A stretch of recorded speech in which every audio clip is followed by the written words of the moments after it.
All right, what's up, everybody? This is Whiskey in the Six. I'm Rob, here with my buddy Trenny from out west. He's on the YouTube channel Trenny C. Trenny, why don't you say hello? Hey, everybody. Thanks for tuning in. If you're watching yet, I don't know if anyone's watching, but, I'm sure millions of people are watching this. I would say probably 1.2 to 1.3. It was probably looking like a slow night. It's a weeknight, right? So yeah, only 1.2 million or so. Yeah. A quarter of Canada, basically. Oh, that's my ad, of course. Whoa. What was that? That was the ad on my trying to call up this chat here. Sorry. Anyway, I'm Trenny from Trenny C, one half. We usually do our shows, like actually tonight, being a Tuesday, we had a new episode of our Whiskey Talks come out about an hour ago, and I haven't checked on it yet. C's doing all the typing and responding there, but I think tonight could be either gain us some viewers or really, really make us lose a bunch of viewers, because it's titled something along the lines of like, why the Olympics suck. Which, I mean, I think they're great, but apparently C hates it. C hates it. Yeah. Honestly, now that hockey's no longer in the Olympics, I have zero vested interest in watching the Olympics, to be honest with you. Yeah, okay, so here's my counter argument to that, is the fact that, like Connor McDavid, nobody really knew about him until those World Juniors, right? That's true. So what's wrong with maybe some of these up-and-coming kids that are maybe going to be superstars one day? Give them a chance to be solid. Yeah. Yeah. That's a solid argument. Yeah. That's a solid argument. Yeah. Well, we did say we were going to talk some Canadian stuff tonight. Well, we started with hockey, might as well. Yeah. Yeah. There's a couple Vancouver Canucks right now that I'm very impressed with. I did not expect the Canucks to be where they are right now. Yeah, what's that dude's name that's super good, but they always forget to mention him? Besser? Yeah. Yeah, he's pretty solid. He's pretty solid. I'm still trying to get this chat up. I am basically borderline useless when it comes to technology. And Tom R, I believe, just donated instantly. Thank you so much, brother. Woo! Got a super chat of $50. Tom R, you're the man, buddy. Holy. Trenny C got to get in the super chat biz. Absolutely. You guys should be doing the lives, because it's basically what's keeping the lights on right now. Well, I mean, you got some pretty decent whiskey there behind you, which I'm sure people are tuning in to actually see us talk about whiskey. But can I ask, just straight off the bat, like, what's your budget? What's your monthly budget on whiskey? I would rather not divulge, just because my wife might be watching. Yeah, fair enough. Honestly, I've been really lucky to get some pretty insane deals. I have a buddy that frequents Alberta, and he does 95% of my shopping these days. So, right. Yeah, that's that. Honestly, like, stuff that you would think in BC or in Ontario would cost roughly $300 is costing me $120 to $150. So It's a lot more manageable when it's that low, right? Yeah, it's crazy. Again, these are like things in Canada that we struggle with here. British Columbia is some of the highest prices in the country. Ontario is, from my understanding, pretty terrible. And then you got like Alberta, who they probably make the most money out of any people in the country, and they get cheap whiskey. Yeah, Alberta has prices that are pretty much equivalent to what you would see in, I would say, the UK or like parts of the United States. And the reason being is they have like basically the taxes are half the price that we pay, and it's not like, I don't know how it works over there, but I'm pretty sure it's similar to here, where we have the LCBO. So the LCBO is the only liquor distributor in Ontario, and nobody else can distribute liquor. They can now, like grocery stores and stuff like that, are able to do wine and beer, but they still have to buy through the LCBO in order to distribute in their stores. So that they're basically in a monopoly in our province. And I don't know, I think that's pretty much exactly how it works over there, right? Yeah, British Columbia has the same thing. We got the liquor distribution board here, and we have government-run liquor stores, the BCL, which is like they are guaranteed where they have to be the cheapest. Where the private liquor stores, they can match it or whatever. But some of the private liquor stores have some like way better options for the most part. Yeah. But it's still like really quite expensive, and we're kind of the same thing where now you can we have the corking fee at restaurants where you can bring in your own bottle of wine if you want and drink it there, but sometimes like the corking fee is like $50. So. Yeah, well, it depends. I guess like we have a similar situation here with wine. Like we can do that as well, and I guess it depends on the quality of wine. Like if you're gonna buy a wine that costs $100 at the LCBO, for example, it's actually worth it to pay that corking fee at a restaurant because $100 bottle of wine would probably be about $300 to $400 at a right. So yeah, right. In that sense, it's worth it. I'm trying to get the chat. I got it up on my phone here, but now I'm getting phone calls. So there's all kinds of distractions and technical difficulties we're starting with here. A couple of technology geniuses here. Yeah. I think C didn't think this through. He put the two least technical savvy YouTubers in the same stream, pretty much. But that's okay. We have 27 people in the chat. I'm gonna say hello to everyone on behalf of both of us. Hello, everybody. If you got questions, we might not be able to read them now, but hey, we'll make up your questions. So I think what we're going to do, people, is we're going to talk about some Canadian whiskey first. I've got one of my, this is my go-to bottle these days because over here, this is cheap. It's $22 a bottle. Have you tried this one yet? Yeah, I reviewed that about almost a year ago now. It's surprisingly awesome stuff for the price. That's what we kind of thought too. It was one of those surprise bottles where we opened it and Canadian Club for the most part isn't amazing stuff. And some people, love it or hate it. And there's obviously fans of the stuff, but this 100% rye Chairman Select was a pretty big surprise for us. So now it's kind of just, before the prices get, skyrocket high, might as well load up on it. So, Whiskey Throttle is saying that one of our speakers is echoing. I'm not sure if it's happening when I'm speaking or it's happening when you speak. That's the issue with these lives. They can be a little finicky. Which one? Who is it? I'm not hearing an echo. George is saying. So George is saying he doesn't hear an echo. I just want to say a few hellos to everybody that joined us. We got Jeremy H. from Toronto Whiskey Society.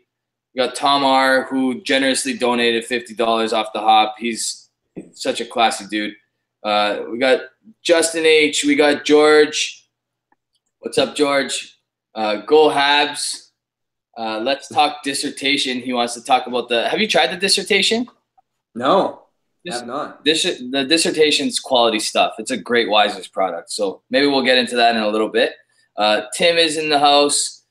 And like I already mentioned, Whiskey Throttle, super cool dude from Alberta. He actually knows all the ins and outs of Alberta. So if we have some questions, maybe he'll be able to answer. Cool. And then Santa Cruz and Chris also joining us.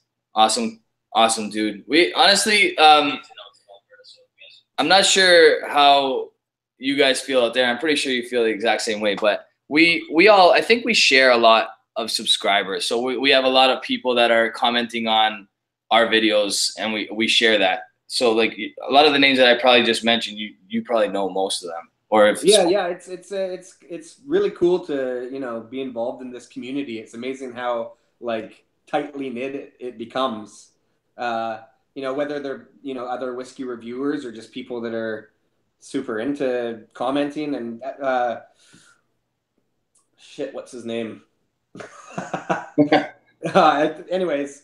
yeah, there's like people that just help us out so much, especially in the Canadian whiskey world.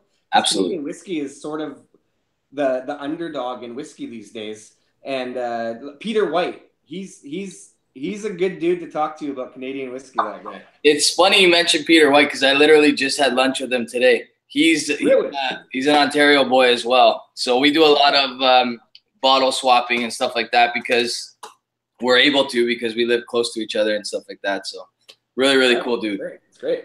Yeah, we've been having some good talks with that dude. We got Single Malt Whiskey. He has a pretty awesome Instagram page. His name is Chris as well. Really, really nice guy. Ian Holmes. Sounds acceptable to me. Audio is better on Trenny's end. So I'm using my MacBook because I recently was loaned a webcam. And yeah, I don't know. Is the sound better if I move up, guys? Do you guys let me know? Tonight I'm giving away some Canadian whiskey, actually. So you are? I am. I am part of an app called Snups, and basically the rules of the giveaway were they had to go onto Snups and they had to post their favorite whiskey in their collection. So tonight, I don't know if I have the lot 40 here. I have my buddy Paulo over here mediating. He's trying to set up. We kind of got together a little later than we had expected. So he's going to grab the bottle. It's just in the cupboard over here, if you don't mind. I'm going to show it to you guys in a second. It's part of the same conglomerate that this one umbrella is under, which is the Pike Creek 10, which I'm starting with tonight. I haven't reviewed this yet. Have you guys reviewed this? Yes. No. Well, kind of. It's been in our videos, but we haven't fully reviewed it yet. We have, it's kind of in the backlog of reviews that we've been meaning to do. Right on. Yeah. But we just went to the Whiskey Fest in Victoria, and there was some, like, I can't remember. It might be whatever you're going to show here, but it was like a 17-year-old, I believe. Amazing. Okay. Yeah. I think you're referring to the Gooderham Trinity 17-year-old. Yeah, we tried that one too, but there was a Pikes Creek one there too. That was Pikes Creek is the 21. It's aged in 21. That's what it was. Yeah, it's aged in Scotch barrels, Bayside Scotch barrels. That's right. This one is the Lot 40 cask strength, 12 years old, bottled at 55%. And basically, the way I'm going to do this, if you don't mind, I'm going to do this because I said I would do it at 10:30, so it is exactly 10:30 right now. I have this random app number generator basically right here. Yeah. Randomizer. That's it. So I got to plug in the numbers.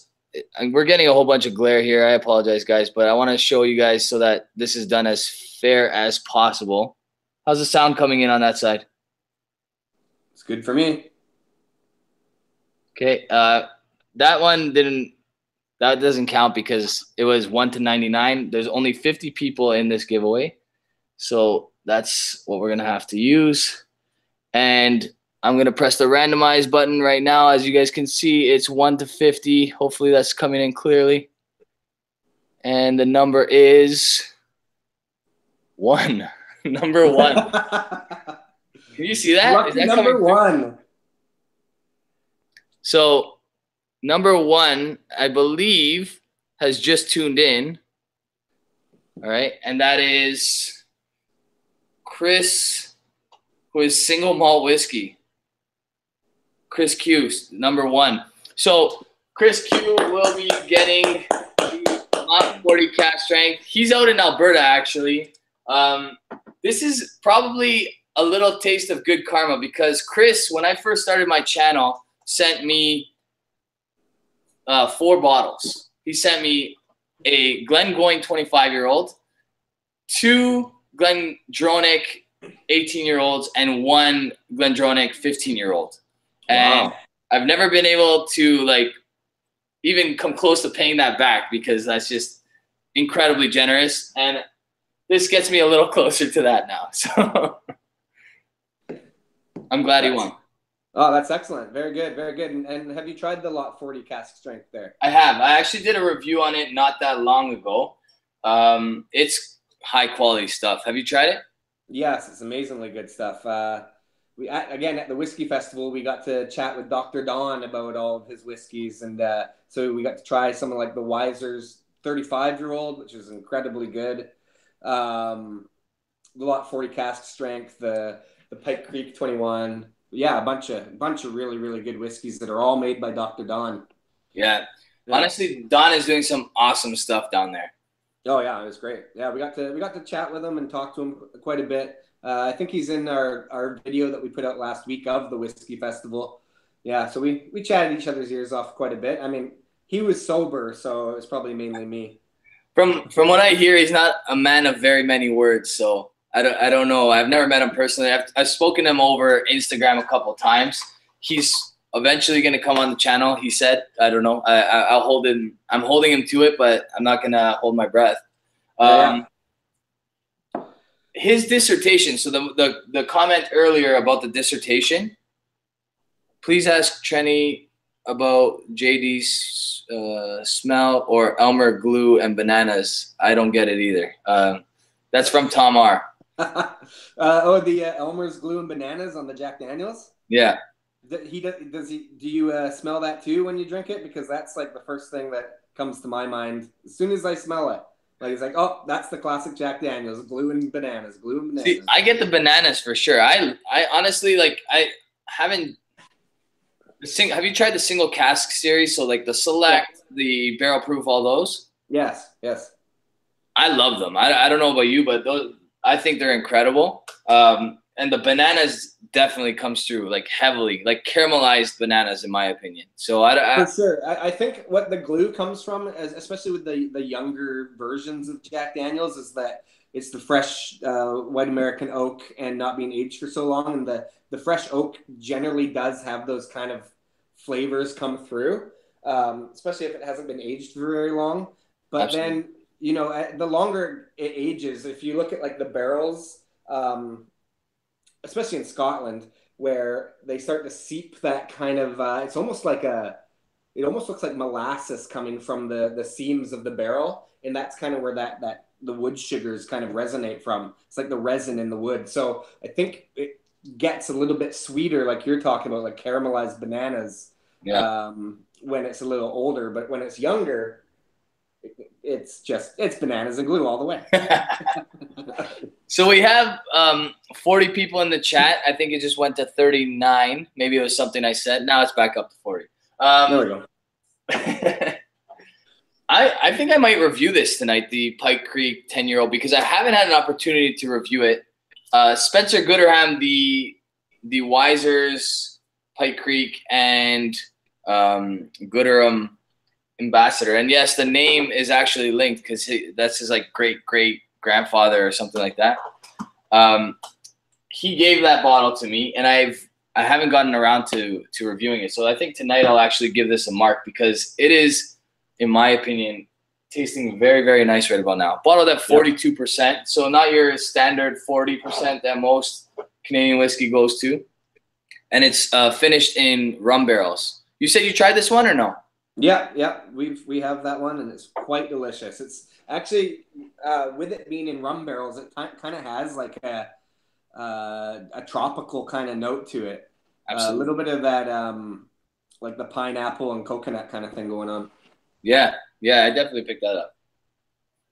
It's a very soft nose, like very approachable, very easy drinking. I did a tasting once, and I was doing this one, the Gooderham and Worts 4-grain, and I think it was the Weiser's 18, and this was the fan favorite. I think everybody, like the people went through about like 3 or 4 bottles of this one. So yeah, it is good. I remember when I first kind of started tasting that one, I did a lineup by myself of it was this guy, Pike Creek, rum barrel, and then the regular Lot 40 and one other.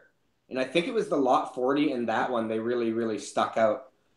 Because the Lot 40 is really high on, like, it almost is like a doughy rye bread. Yeah. Where that one there, the Pike Creek, has some like tropical kind of fruity notes to it, which is really nice. Yeah. Mellower on the rye. Yeah, it does have rye in it. I know that. But I think there's a lot of corn whiskey in this one, to be honest with you. Yeah, that's what's so deceiving about Canadian ryes, because, you know, basically Canadian whiskey can just be called rye, even if it's like 100% corn. It's often referred to as rye. Yeah. Yeah, but yeah, like you said, it's a misconception because there's a lot of Canadian ryes that are almost like 100% corn. Yeah, well, like what's that one? 20-year-old. That's right. Is, you know, I'm pretty certain it's 100% corn. It is, yeah. That's 100% corn. The CC40, believe it or not, is 100% corn. Wow. Yeah. Yeah. Yeah, and those ones, it's funny because those are the ones that I always end up finding kind of disappointing. Especially, you know, the 20-year-old, I was a little disappointed, even though it's 20 years old. There's something that's just a little too corn syrupy about it for me. Yeah. That's crazy, Mike. He said thank you for the coasters because I guess he purchased some coasters from you guys. Oh yeah, no problem. Yeah. We got lots more where that came from. We got shirts. Hey guys, if you haven't already, I spent most of my day working on a really professional sign here. I took a couple hours off of work for this. You know. So subscribe to Trenny C. Got lots of random crap going on there. Tom R is saying that he loves your accent, or either that or he's saying that I love your accent. I can't tell. He put at Whiskey in the Six and then love Trenny's accent. So I'm thinking that means him. So is it like a West Coast kind of a Western drawl, or? I don't hear it. I honestly don't hear an accent at all, but that's probably because I'm also Canadian. So yeah, I don't hear it either. And it's funny, we get quite a few comments of, saying like, you guys are like Bob and Doug McKenzie. I love watching you for your accent. That's funny. So hey, we'll take it, I guess. Yeah, why not? Whatever gets people to press that subscribe button, right? Yeah, exactly. So Whiskey Throttle's asking, have either of us tried the Two Brewers whiskey? I haven't tried it. Have you tried it?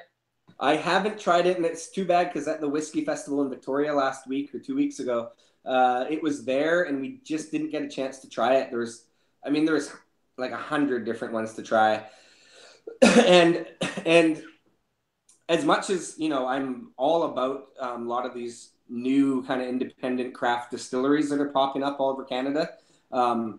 And there's a ton, like in BC, I think we have like 20 new ones that have just kind of popped up. But a lot of these guys are releasing whiskey at, you know, under 5 years old, actually quite a bit younger a lot of the time. And so C and I went to the Whiskey Fest last year in Victoria, where we tried all the British Columbia distilleries. I think there was about 10 of them.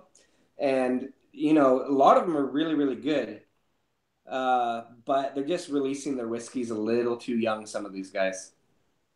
Yeah. You know what? I think I've had the opportunity to work with a distillery. I'll actually talk about that now since you bring it up. It's the company's called Last Straw. So right now they're producing these moonshines because they can't technically call it whiskey until it's, like you were saying, at least 3 years old. But these moonshines are really, really high quality stuff. And they have some rum as well. I think I have a bottle of their rum over here. So they're allowed to call it rum because I think rum only has to be 1 year old in the cask or something like that. They're working on their first whiskey, and we just laid down a barrel that we're going to be calling a Whiskey in the Six whiskey, and it's going to be coming out in hopefully about 3 years. And we're hoping to bottle at around cask strength, but we don't know. We have to taste it and see how it evolves.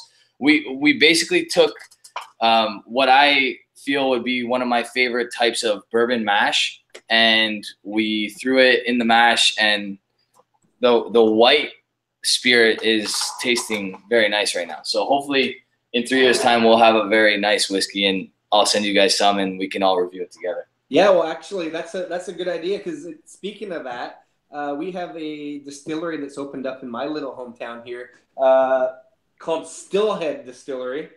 And this is it here. I got their vodka, but it's Stillhead. And these guys, very cool, very like unpretentious. I've gone in there and they're like, hey, yeah, come on in and volunteer, and we can, I'll show you the ropes. And really cool dude that's running the place. It's like a family, just a mom and a dad and a son doing the whole shebang. But they've got a rye that they've got in some old Jim Beam barrels, and they're doing gin, vodka, a rye. I think they're going to start doing a bourbon style. And so we are actually, it's funny you say that, because we have been kind of in talks with the idea of maybe doing a Trenny C rye for those guys.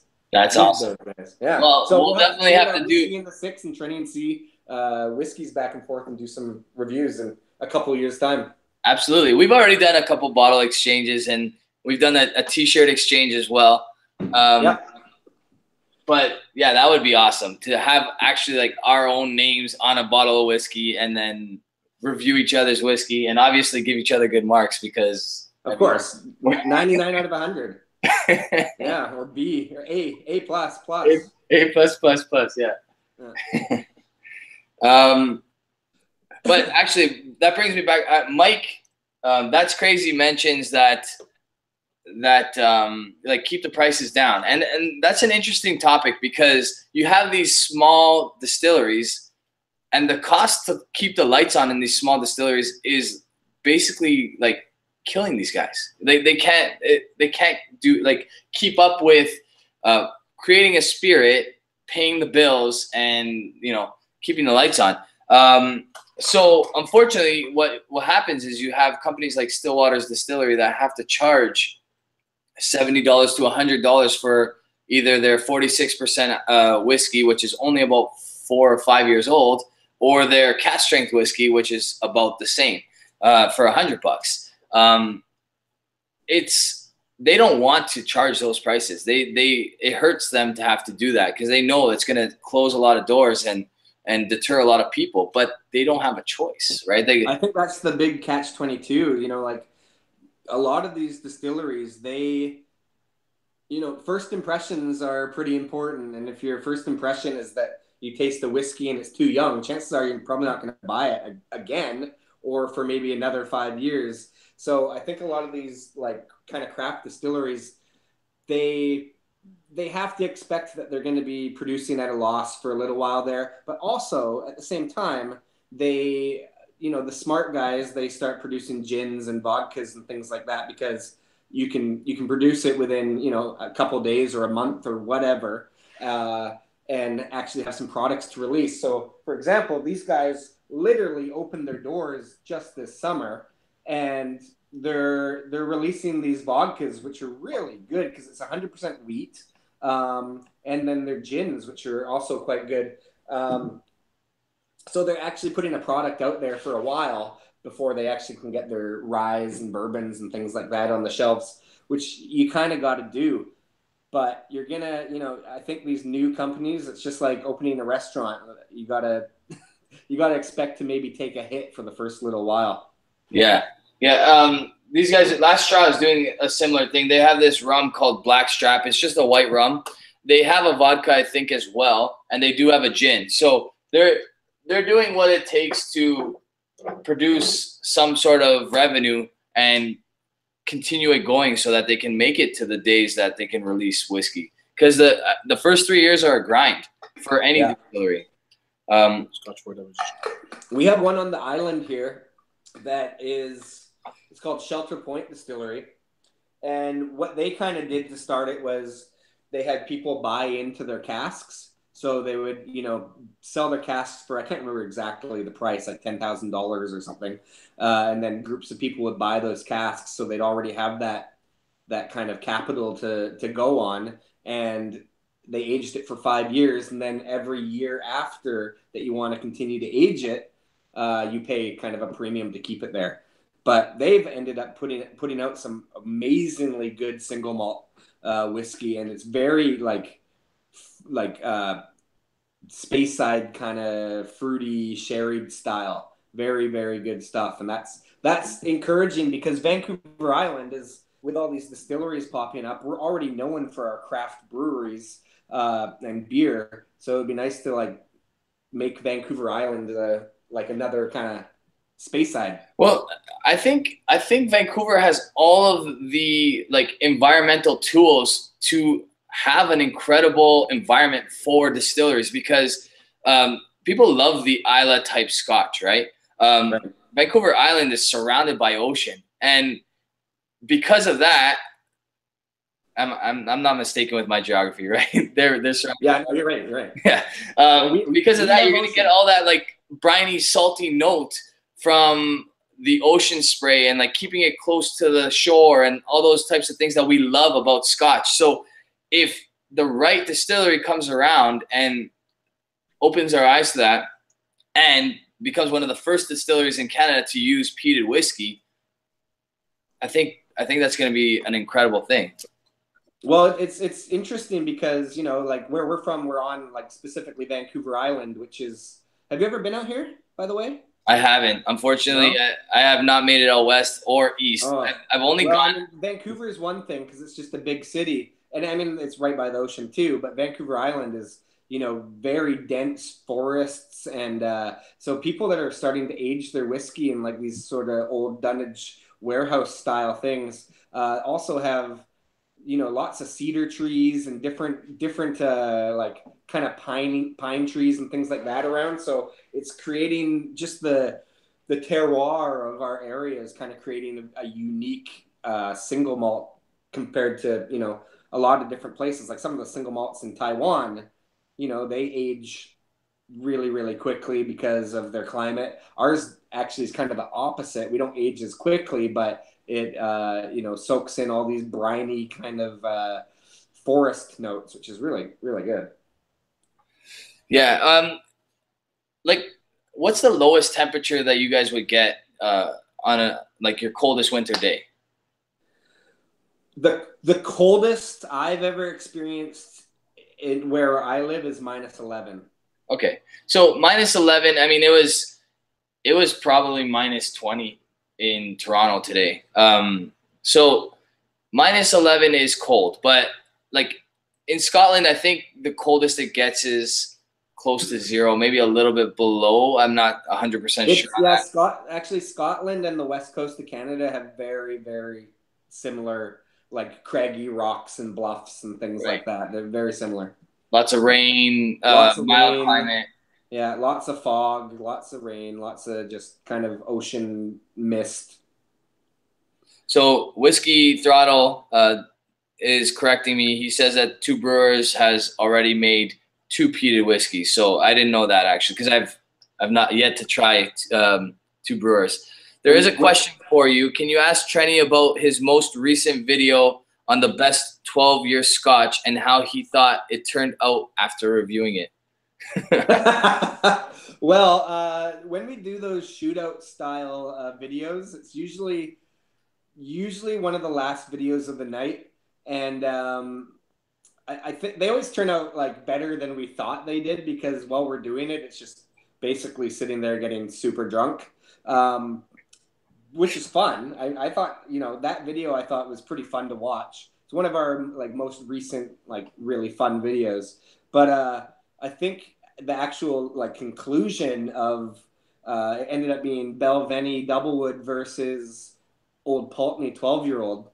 And Old Pulteney won. Spoiler alert, but, you know, Old Pulteney won it. But I think that video ended up being really, really good.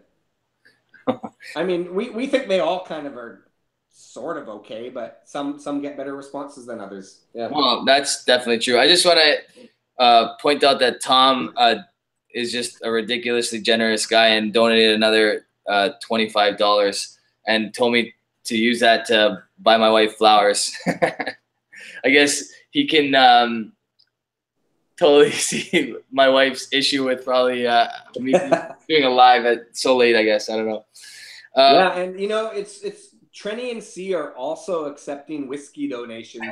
If anyone wants to get a hold of us through trennyandc@gmail.com, Like, I think because we're way out on the west coast of Canada, people don't send us anything. But hey, we're now finally gonna start accepting. You know what? It's funny though, because I mean, we're pretty much like side by side when it comes to subscribers. You guys have nearly as many as I do, if not equal. I can't remember the last time I checked, but the last time I checked, we were a couple, not that many, couple hundred away from each other. Yeah, and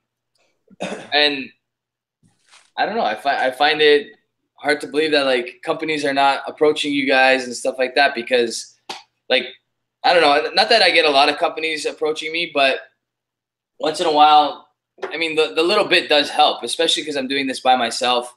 You know, there's a lot of whiskey behind me, of course. Yeah. So yeah. We don't really. I mean, we've had a couple of like decent experiences with like Aqvavitae were really good to us like one time. But beyond that, like we've had a couple of people send us glassware and things like that. But yeah, no, it hasn't come our way in that regard, but we're open to it. Yeah, for sure. I mean, actually, now that you mentioned Aqvavitae, Larry actually sent me a box filled with samples the other day. The 50 ml samples. Oh yeah, it looks like the dinosaur egg, like the Jurassic Park dinosaur egg. It has the little vials. No, those are like straight from the distillery. He like, I think, hand filled each one of these and sent them out. So okay, cool. But there's some premium stuff in there. I just want to let everybody know I'm going to let them know in the chat, and I'm also going to let them know in the video that you're not able to respond to some of the comments that there's comments coming in and they're directed to you. I just want them to know that you can't respond. Yeah, I should mention that I don't have, like, I'm not good with technology, so this is all on Rob's end here. So any questions, feel free to ask there, Rob. I'll try to answer them. Yeah, I'm just going to scour through. You guys have, we did the t-shirt swap, but your t-shirts are way more humorous than mine. So I don't know if you want to plug that right now and just talk about your t-shirts for a little bit. Who's the brains behind the Trenny C t-shirts is what I want to know. What was that? Sorry? Who's the brains behind the Trenny C t-shirts? Oh, C does mostly everything. I mean, he's got a government job, so he can work on Trenny C all day at work. But no, we have some t-shirts on our website. If you go to our website, you can kind of pick out whatever design you want, and we've come up with a bunch of different designs on there, but it's pretty free for options of, like, if you want something made, we'll make it for you and we'll send it your way. And it's relatively, well priced and everything. We've got coasters, we've got Trenny C Glencairn glasses, we've got the t-shirts. We've got a Patreon account. We've got all the stuff. We just don't really plug it very often. Yeah. I always forget to talk about Patreon. That's like the last thing that I mentioned. Yeah. Santa Cruzin, Chris, super nice guy, just donated another 50. Man, you guys are incredibly generous. Honestly, you guys got to start doing your lives, because, I mean, you already know that these are like some super awesome people, because we're all sharing the wonderful water of life whiskey, but you get to see like just the generosity of some people, like being part of this channel. I did not expect it. When I started this channel about 2.5, a little less actually, just over 2 years ago, I did not expect to receive the generosity that I received from people like Tom and Chris and the other Chris and a whole bunch of other people. So yeah, and I think that's a good point. It's like a good community, and the people stick with you for kind of throughout. And like, there's some people that have been there from, day one. And I think our channel and your channel started very close in time. I think we were, February of 2016 or something like that. Yeah, that was the last couple of days of December 2015. So yeah, so we were like a month or two apart. Yeah. Yeah, no, we definitely have to get on this live stream game, because looks like yeah. You cut out there for a second. I missed that last part. I was just saying that we got to get on the live stream game because we got, you know, it's a little bit, it's more fun when you get to actually read the comments and respond to these guys. It's 100% true. Yeah. Santa Cruzan just said 50 Americans like 500 Canadian. He's not far off. That's pretty true. Yeah. It goes a lot further, except our whiskey costs a shitload more. So yeah, exactly. So let's pour our next dram. What did you think about that? I know you really enjoy it. I'm gonna give this a mark actually. On the nose, it's like super soft, very delicate. You're getting a lot of fruit and caramel and all those sorts of things, and you do get like hints of that like molasses that you would get out of a rum. I find. I don't know about you. What do you think? Yeah. That was one that I think that one's one that took us by surprise as well. Some of these Canadians that have been coming out lately, especially, are, you know, they've upped to their game. It's not just all the Crown Royal and, you know, regular Canadian Club anymore that smell and taste like what a hangover is going to feel like. But so yeah, like Pike Creek, they're amazingly good. Yeah, I agree. Yeah, and on the palate, again, super soft, creamy, just awesome stuff. I'm gonna give that an 8. Believe it or not, like it's what, I don't know how much it is over there, but it's about $40 here, and for that price, I don't see why I wouldn't always want that in my collection. Yeah, absolutely. It's I think it's about the same here. Yeah, not too bad. And it's got like some of that brown sugar butter kind of thing on the palate as well. It's got like a really good like viscosity to that one. Yeah, totally agree. And it would be like a great deal for Americans because it's like 40 cents US and maybe about 5 pesos. So yeah. Okay, so should we move on to like maybe some cask strength guys here? Oh, just to clarify, I've got myself a bottle of, and I know you do too, of the Cahuilla 15-year-old unpeated, which we get this. So every year, the first Saturday of November, we have the BC Spirit release where they bring in whiskeys that you just don't get the rest of the year, or maybe it's some special bottlings, or, you know, just things that you don't see very commonly. And this was one from a couple of years ago, the Cahuilla 15-year-old unpeated. Cask strength. Mine's 60.39% alcohol. What's yours at there? This one is 60.39.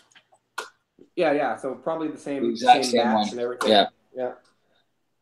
But I don't know how you felt about this one, but this is, you know, I've been keeping it around for a long time because I don't want it to go away. I still have to review it, and as you can tell, there's only about the heel of the bottle left. Tom R is absolutely in love with this stuff, and I actually really enjoyed it when I tried it. I received about 3/4 of a bottle from Peter White. Really good stuff. Yeah, it is delicious. It's like it's kind of what I want a cask strength Scotch to taste like. It's what you get the quality in the bottle for the price. Yeah. Around here, I think this was about $130 for the bottle, but you know, age statement, cask strength. I don't see any indications of it being no, there's no added color in this. I don't or anything like that. It just looks very natural. Yeah, I honestly, it's ridiculously fruity on the nose. Yeah, it is. It is really fruity.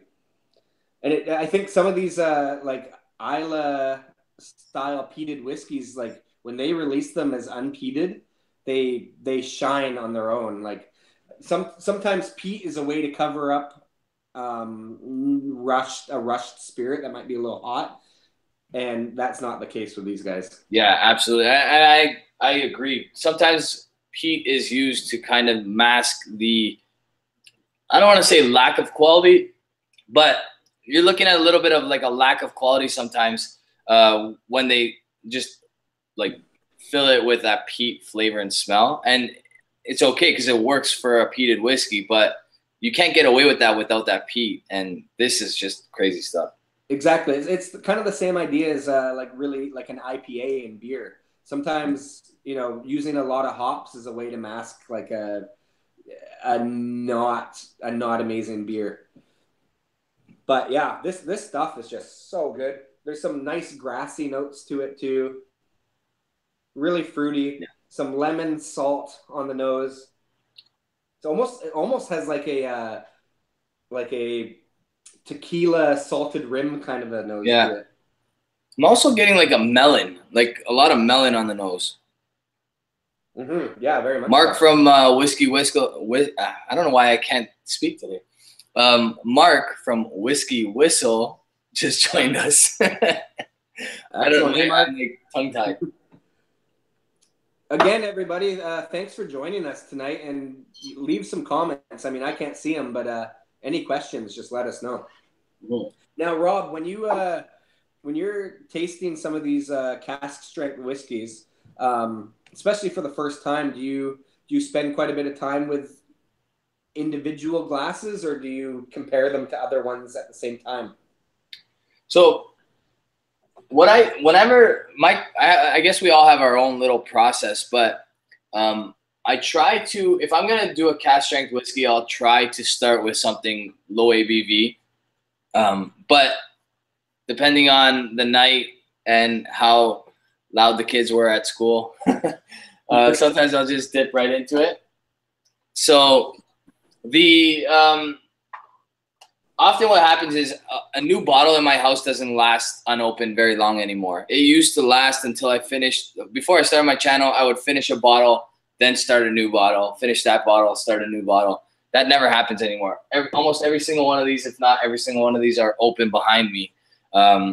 So yeah, it depends, because I try to limit myself by day. So if I'm only going to have 2 drams that night and I want to try 2 different whiskeys, unfortunately, I'll dip right into a cask strength whiskey. I'll taste it, nose it neat, and then I'll add some water, see if there's an improvement, and I'll know for my second dram whether or not I'm going to add water. This one, for me, definitely doesn't really need it, but you could add a drop and see what changes. Yeah. This one, I do find adding like a couple of drops of water to this one adds to the sweetness. It brings out the sweetness. But it's like you can just tell it's such a well-made spirit. And then when you do put a little bit of water in there, the Scotch mist kind of comes up, and you can tell it's been unchill filtered, and you can see the level of the amount of oils in the glass. It's really beautifully made whiskey. Yeah. Yeah, a couple drops of water in there just brings out so many good oils and some of that wood on the palate as well. What I like to do, if I get the chance, is because like I kind of find, or I compare doing tasting notes and compare side by side, almost kind of like a therapeutic like yoga experience or something like that, because it gives you a chance to clear your mind of anything else, and you're concentrating on taste, finish, viscosity, all that kind of stuff. And when you're just focusing on that, it's therapeutic. Yeah. Yeah. Honestly, I really like your process and how you guys score, because you guys have it in categories. It's all weighted. It's like, I really enjoy the way you guys lay it all out. For me, it's more, I give it a mark on the nose. I give it a mark flavor profile. There's some marks given if it's unchill filtered and no added color, and the price definitely impacts how I mark something as well. Yeah, and I think that's very true. And so color is one of the harder things to mark in a lot of ways, because with bourbons, none of them are colored. It's all just natural color. So some of those really deep kind of ruby red bourbons like just get fantastic marks for the color. Yeah. Where something like some of the scotches where they have a bit of E150A added to it, even if the whiskey's fantastic, still the marks on color kind of get taken down a notch or two. Yeah, I find that too. I find that like even I tend to like something psychologically happens when I find out that a whiskey has added color in it. It happened to me with many whiskeys. Like one that comes to mind is the Dalmore 18-year-old. I really like when I taste it, I smell it, I love it. Like I think it's a great whiskey. And then I remember that it's added color and it bugs me. I don't know what it is. Psychologically, something about that really bugs me. I don't think it's... Yeah, I agree. And it's funny that you bring up Dalmore because even just the regular 12-year-old, like it's not, it's good. It's fine. It's a good whiskey, but there is something about the fact that it just, it's like it's been tanned or something. And it does take down the appeal a little bit. Like you want to drink something that's natural. You don't want to, you know. Yeah, it takes away from the experience, in my opinion. Like, it's I don't know. It's like I feel like you're being lied to a little bit. And that's why I think like a lot of the, you know, a really, really great example of somebody that wears their heart on their sleeve, so to speak, of what they put in their whiskey is Compass Box. Like those guys are amazing for, you know, you can go on their website and it will tell you the exact mash bill and what percentages of different blends are in their whiskey and non-chill filtered and natural color and blah, blah, blah. Like all that is, I think, really, really valuable to the consumer because if you're spending, you know, $100+ on a bottle of whiskey, you want to know what you're getting for that price. Absolutely. Yeah. It's funny because Glenn Goyne recently asked me to do a media question and answer. And it was just a private thing I sent to them. But one of the questions, I can't divulge too much, but they asked what people are looking for nowadays. And I said, basically, Scotch drinkers, whiskey drinkers in general are a lot more educated than they were 20 years ago. They want transparency. That's the main thing they're looking for nowadays. I think that's the big evolution in the whiskey world is they want to know what's inside their whiskey, what the process was to make that whiskey. And Compass Box does a great job of actually like revealing all those facts. Yeah, and I agree. And that is huge. And I think it's like even in the last, I'd say like 5 or 6 years, it's something that people are becoming far more aware of is, you know, these things are not cheap for the average person. The average Joe that works, you know, a 9-to-5 kind of job, and they're laying down $100 on a bottle of whiskey. You know, they want to know now what's going into that bottle because people aren't also, you know, in my dad's generation, they would, you know, find a bottle of Glenlivet and they like it and they're just drinking Glenlivet for the rest of their lives and they don't experiment, you know? Where I think now it's widely known that there's so many good scotches and bourbons and things like that out there that you want to try and experiment with different things. And that actually brings me to another point with some of these, we were talking about the new distilleries that are popping up. C and I have kind of made the mistake a couple of times where we don't research a bourbon specifically. Like a lot of these, we have one just south of us in Washington State that they've released a whiskey. It's $100+ for a bottle of it.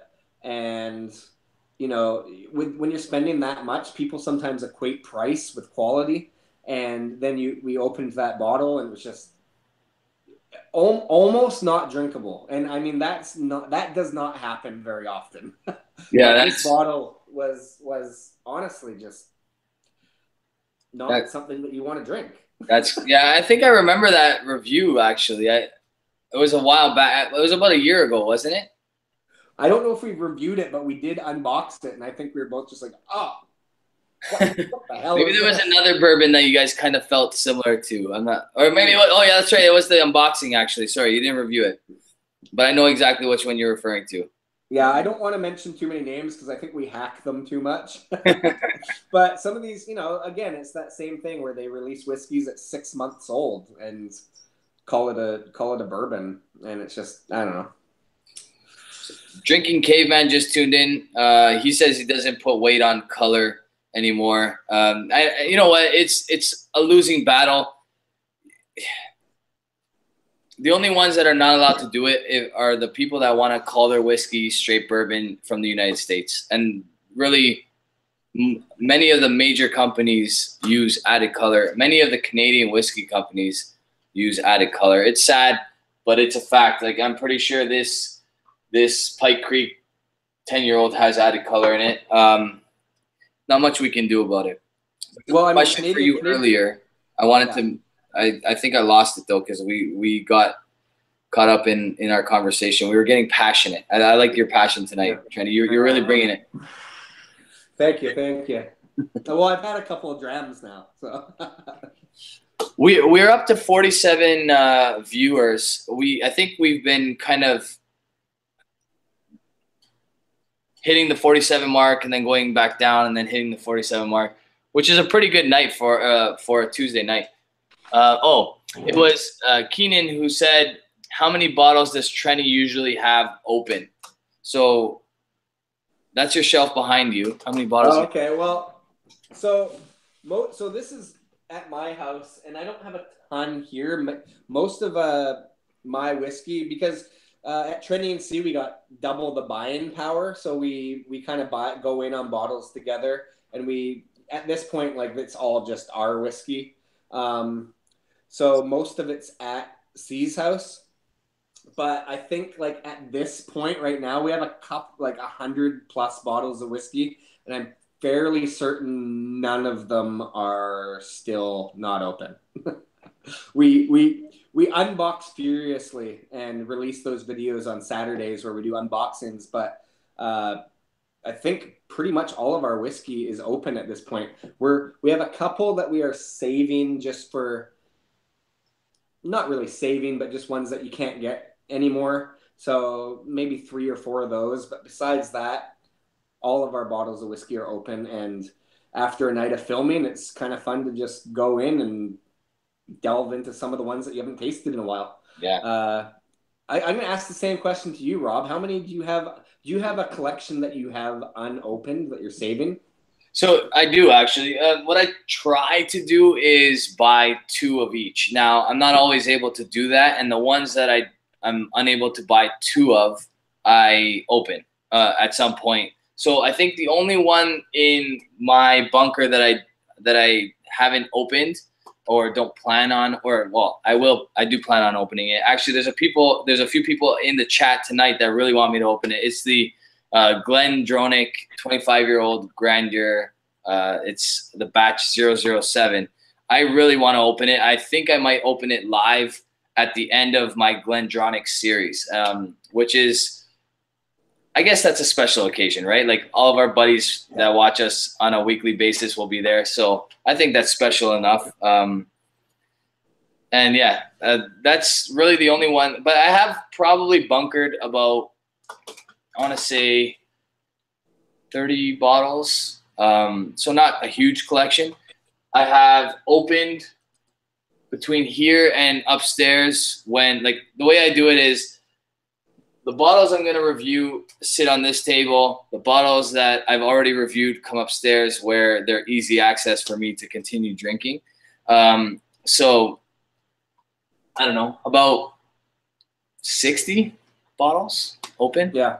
I think we're in like the 100 range of bottles that are opened at this point. But I do, and I showed this on the last live stream I did with Scott. So if you've seen this already, I'm sorry, guys. But this is one bottle that I have unopened, and I'll probably continue to have it unopened until there's something very specifically special. I don't know. I don't know. I have no idea what it's going to be for. But I went to a whiskey school in Scotland in 2013, and all the graduating students were given a bottle of Speyside 10-year-old whiskey, a unique blend of 28 selected Speyside single malts bottled specially for whiskey school. So, and it's got like my name out on the bottle, and it's signed by the chairman of the whiskey school and all this stuff. So I'm pretty, excited to open this one day. That's really the only bottle I have in special safekeeping. Scott wants you to take a swig of the Stag Junior, that's like right from the bottle. Okay, is this a repeat from when I was doing this with Scott? Scott, is it because okay, you've got one there too, Rob, don't you? I do. It's actually upstairs. My mediator is actually gonna run upstairs and grab it for me right now. Okay, well, we'll do it together because last time I did this with Scott from Scotch Test Dummies, I was asked to do a swig of Stag Junior as well. And, you know, I don't know if anyone watched that to the bitter end, but I'm pretty sure I was slurring at the end of that. I started this stream slurring, and I think that has something to do with how tired I've been lately because I have a 2.5-month-old trying to start a kickboxing business. I'm a teacher by trade. So, okay. Yeah, I slur on a regular basis, and that has nothing to do with alcohol. No, it's your Canadian accent. Yeah, there you go. Yeah, well, let's go with that. That works. So I have a question from C, by the way. Okay. Because C is similar to you in the sense that a 2-year-old little boy, he's got a brand new little girl, like a couple months old. Yeah. We have the exact same family dynamics, and like the kids are like a couple months apart each. It's crazy. Exactly, like very similar dynamics. And he's wondering where you find the time to actually like edit and upload and, you know, sit down and actually do tasting notes and review and things like that. Like, how do you get it done? Because I do nothing. I show up and I drink. Honestly, I don't edit much. As you can tell, my video quality isn't the absolute best of the group. But as far as filming, I have a very understanding wife who helps me out quite a bit, and the kids prefer her anyway. So that always. Okay, fair enough. Hey, I will say this: what I do bring to Trenny C, anyone that watches Trenny C will notice the little songs for our segments. We have a lot of little songs, and that's all me. Yeah, honestly, those are pretty awesome. Even your intro is. Your intro is like you guys created that. You created that, right? Yeah.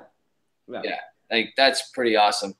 There was one thing before we take this swig. I don't know if he's still in the chat. His name's Joe. He has a company called Sharp Inventory. He's a good buddy of mine. He's been on my channel a couple times actually. This is his hat. I'm supposed to be wearing it right now, and I will be wearing it in my next review, but I wanted to show that off. Sharp Inventory, they're very well affiliated with alcohol because what his company does is he goes to restaurants and bars and he keeps their liquor inventory, and he does a very like awesome job, like very accurate job of it. So I wanted to give him a little plug there. I don't know if he's still in the chat. Hopefully he is, and he heard that. But well, hey, I'm gonna give a little plug here too. One sec. Yeah, go for it. Couple people I want to give a quick shout out to now that we have the opportunity. Scotch Test Dummies. Scott, thank you for joining us tonight. The Scotch 4 Dummies were in earlier. And the 5th dummy, Mike Highfield, was here as well.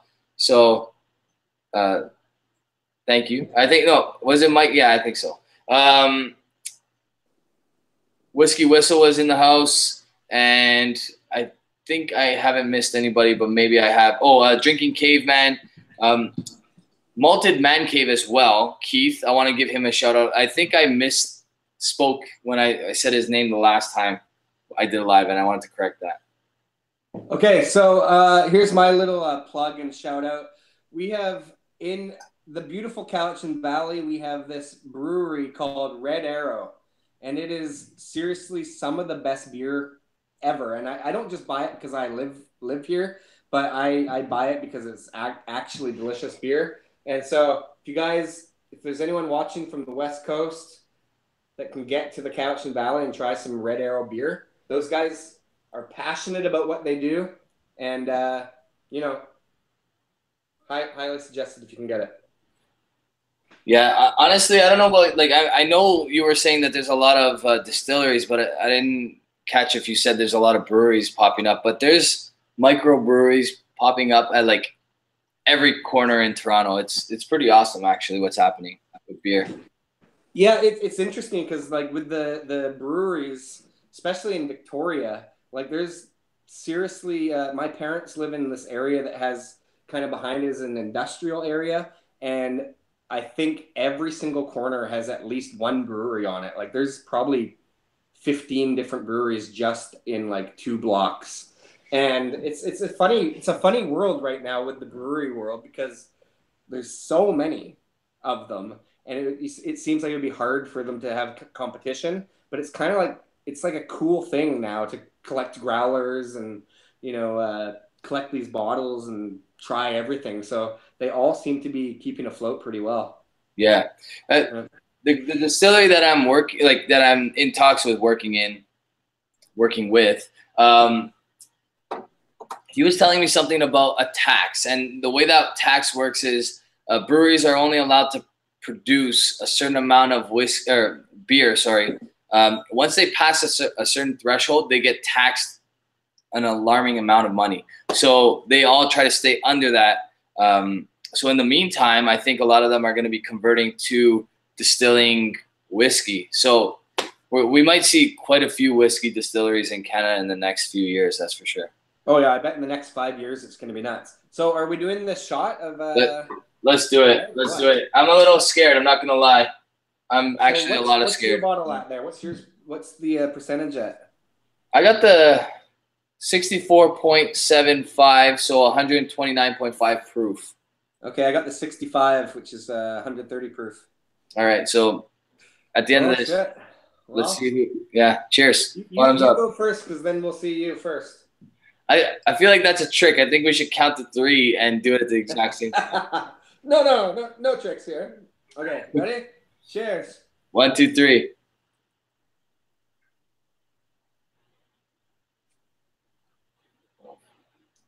That is actually really delicious. Yeah? I'm gonna do one more. I think one more. I think I took too big a sip.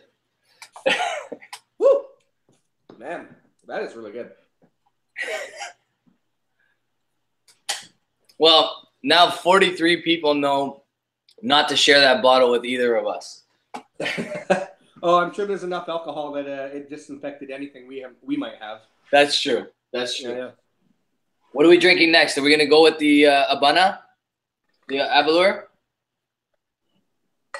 Yeah, why not? Do we have time for one more? Do you have time for one more? Hey, it's only 8:45 my time. 8:25, I mean. That's right. It's nearing 12 o'clock here, but whatever. Hey, I'm up till 12 o'clock my time, so if you're there till 3 in the morning, we're good. I'm good because, like I said, I don't work in the morning, but my buddy Paulo over here is also a teacher, and he does. So. Oh, hey, before you pour that Abana, do you have any cask strength Springbanks on hand? I do not, but I might be in talks with someone about trading for one. Okay, so if you ever get a chance, I don't know if you've tried it or reviewed it, but when I was in Scotland, I can't believe how much of this I have left, actually, because I bought this in 2013, so this is quite a while ago. But this is the Springbank 12-year-old. Nice. It's Calvados wood, 6 years in refill bourbon casks, 6 years in fresh Calvados casks, distilled April 2000, bottled October 2012. There's 9,420 bottles, and it is bottled at 52.7% alcohol. That looks like a pretty gangster bottle. I'm not gonna lie. Yeah, it's got all the info on the bottle. I just really love the labeling of it. Yeah. Have you had a chance to try this one? I have not. I haven't even heard of that one. I've tried the 12-year-old cask strength, but I don't think they're all the same. I guess because I don't think it. I think one. So this is aged in an old like apple brandy barrel. Oh wow. Yeah. That's really cool. So I need to try that. I'm gonna say a quick thank you to Scott from Scotch Test Dummies because he just gave us $5 for our swig from the bottle. Hey, Scott, is that all you got? Come on, you can do better than that, man. Come on. Since you're gonna go with that, I'm gonna go with something that I've been. Actually, you know what? I lied. I'm gonna go with this Glen Scotia because I mentioned earlier, I met up with Peter White, and I'm pretty sure Peter White is a subscriber of almost all of us. He's one of those subscribers. You know, you got your Peter Whites, your Tom R's, your Santa Cruzin, your there's a whole bunch of guys. And I don't want to offend anybody, but I'm not going to look at the list because there's just a million of you guys that are just awesome dudes. And you actually improve our channels by your input. Welsh Toro is another one of them. There's a bunch of you that have been there from the beginning. That's crazy. A bunch. I don't want to keep going because I can go all night. But Peter White's one of those guys that I got to give him a lot of credit. He is like my bourbon spokesman. Like whenever I'm about to purchase a bourbon, I'm like, Peter, do I buy this bourbon or not, man? Because it doesn't look like it's worth the money. He'll be frank with me, and he knows quite a bit. He knows. Sorry, he's forgotten stuff that I'll never know. You know what I mean? So he actually gave me this bottle, and I'm gonna give it a shot tonight. Very cool. Yeah, we got to start. We sent a couple of samples to Peter White recently, and then it got sent back to us saying we didn't have the proper stamps on it or some crap like that. But Peter, if you're watching, this is, it's coming to you. We promise. We promise. So Keenan is asking, and I think I'm pronouncing his name right, but I might be incorrect. If whiskey loses quality once open for a very long time, so multiple years. The only bottle that I've ever noticed lose a ton of quality, and it will change, and they do lose quality. Sometimes, depending on how long they've been open, they gain some quality. But this Tobermory has long since passed its due date. I'm no longer able to review this and give it a fair mark because I opened this probably about 10 years ago at the cottage, and I found it when my parents sold the cottage in Sauble Beach.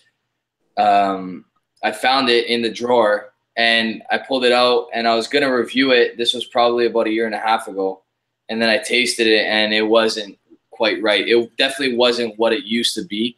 So it's either the way it was stored, but I definitely think that being at a half bottle for 7+ years probably took its toll.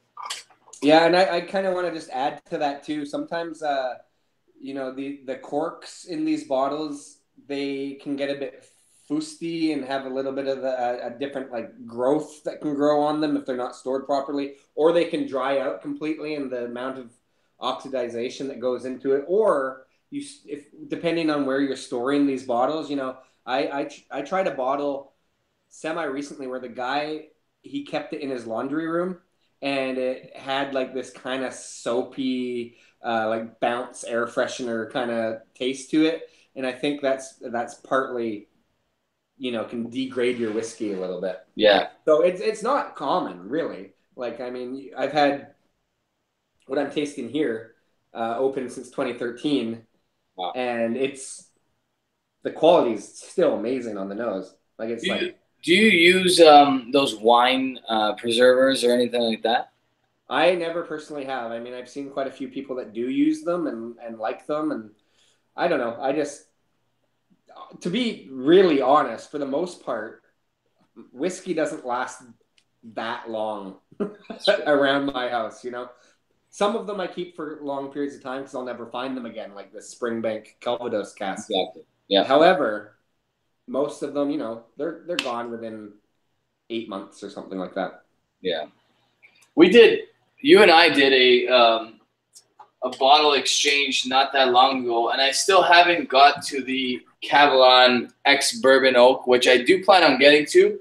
The only reason I haven't done it yet is because I was waiting for, I don't know, I know we spoke of Larry earlier, it's the Cavafan Facebook group, but I'm part of the VIP group, and I got this specially made Solist X bourbon. So I was hoping to like kind of compare them. Maybe I'll do like a back-to-back. I'll do the X bourbon at 46% first, and then I'll go on to the Solus X bourbon. So I just wanted to make sure that I mentioned that because we had spoke about it off air earlier, and I didn't get a chance to talk about that yet. Yeah, because so what did we sent you the Liquid 15? That's right. And the Cavalan Bourbon Oak. Correct. And I sent the Bacalta, the Glenmorangie Bacalta, and the Weller 12, if I'm not mistaken. And the Pappy Lot B. And the Lot B, that's right, yeah. Man, I'm generous. Yeah, you're generous. We got way better end of the deal there.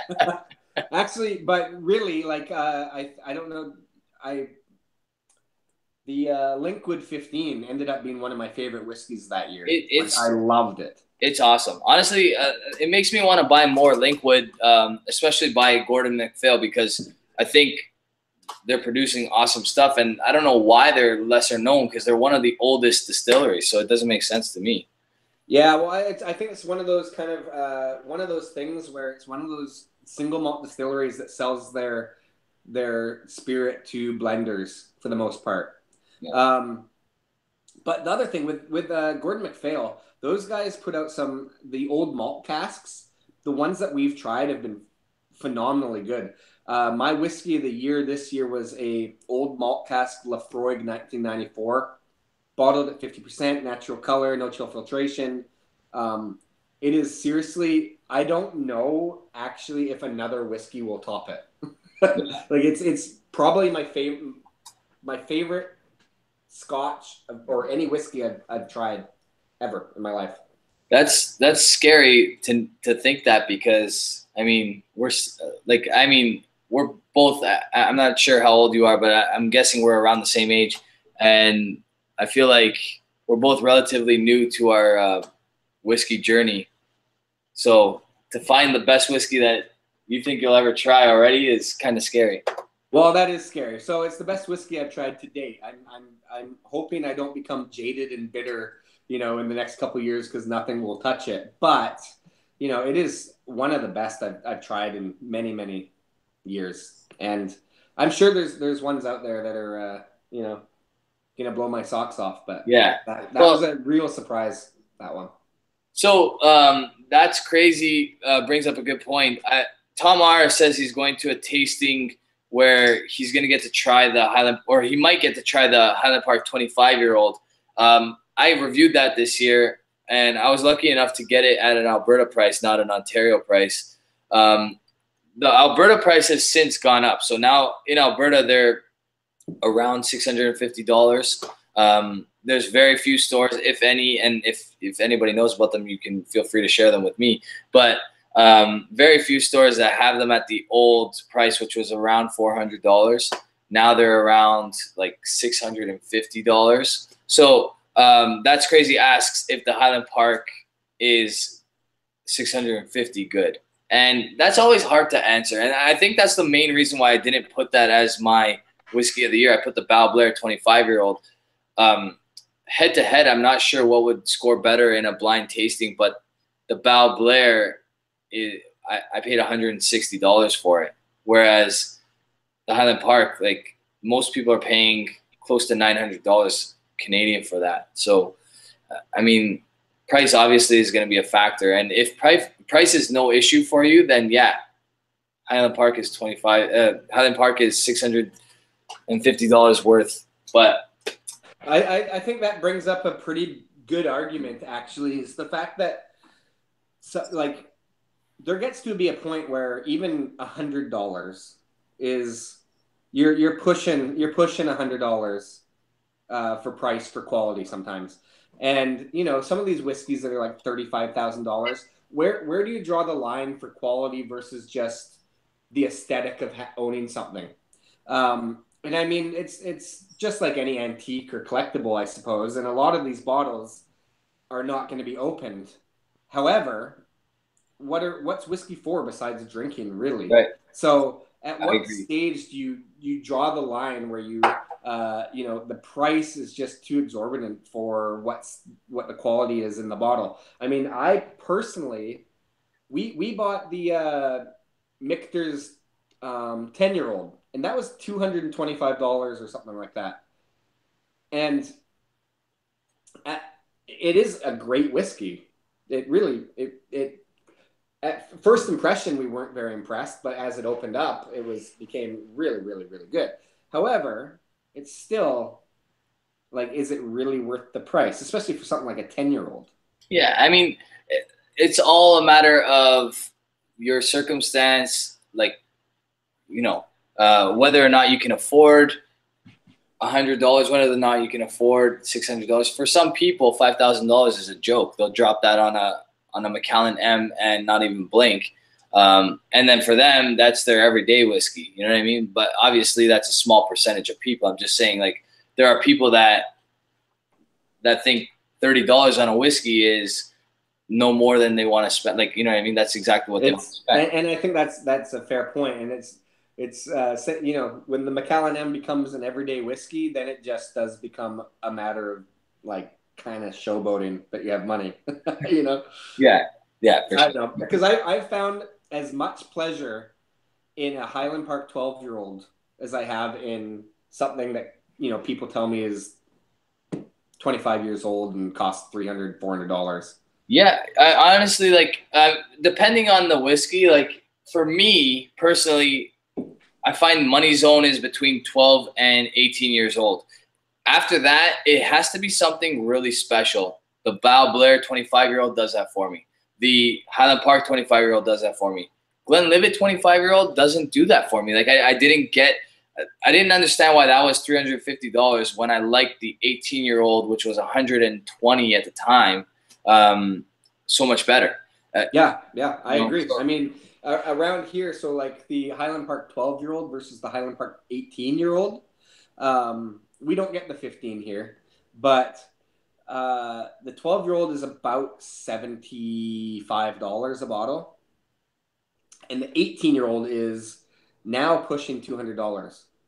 And yes, the 18-year-old is considered to be one of the better Highland Parks in the range, but I don't know that it's double the price in quality versus I think one of the big things with whiskey or any experience is it's the experience you have with it when you have it with the whiskey, right? So I've had some amazing experiences with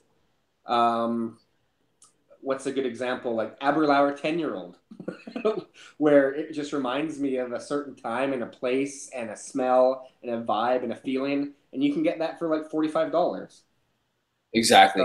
So those sort of things you can't really put a price tag on. It's I don't know. I totally agree. My ass. I don't know.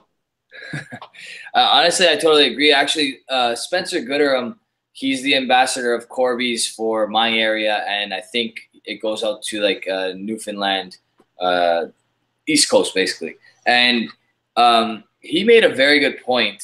He said that Canadian whiskeys are often priced between $30 and $100, and it like recently, a 35-year-old Canadian whiskey was priced at $160. A 40-year-old was priced at about $220 to $250. It is a 40-year-old Scotch that costs $10,000. That percentage better than a 40-year-old Canadian whiskey that costs $250. Like, maybe it's a lot better, but is it 5,000% better? You know what I mean? Like, yeah, and it's very true. It brings up a point of like what the supply and the demand are for things too. Like the demand for Scotch for a while there and still is really, really high, where it's starting to go that way for bourbon. Like there's a big bourbon boom in the United States and all over the world, where those prices are starting to skyrocket. So some of these amazing Canadian whiskeys, like a 40-year-old Canadian whiskey, like you just said, being $220, that, this might be the time to actually buy it, because in 5 years from now, when people, there's booms and busts in every market. And absolutely. I mean, at one point, rye was the main, during Prohibition. Exactly. Yeah. Rye was the thing that you drank because you got it from Canada. Hiram Walker went from Detroit to Windsor, opened up a distillery, and he was probably actually what happened was he was calling his whiskey Club Whiskey, and then when he changed it to Canadian Whiskey, all the Americans made him do that so that he would like become, you know, less popular and they wouldn't have to like compete as much. And what happened was it caused a huge boom, and he became one of the most popular whiskeys in the entire world, providing many of the dry American states with whiskey. As we well know, Al Capone was shipping in thousands and thousands of bottles at the time in Chicago. Yeah, actually, speaking of that, where I live right now, about 15 minutes away, there's this old house right on the ocean that Al Capone used to have all of his stocks of Canadian whiskey and go across to the Washington border. Yeah. So I want to talk about this really quickly. This Glen Scotia, Ralphie gave it a 91. Some people absolutely love this Glen Scotia, and then other people can't stand it. Like Peter White literally said he doesn't like it. And my friend Paul over here is saying the exact same thing.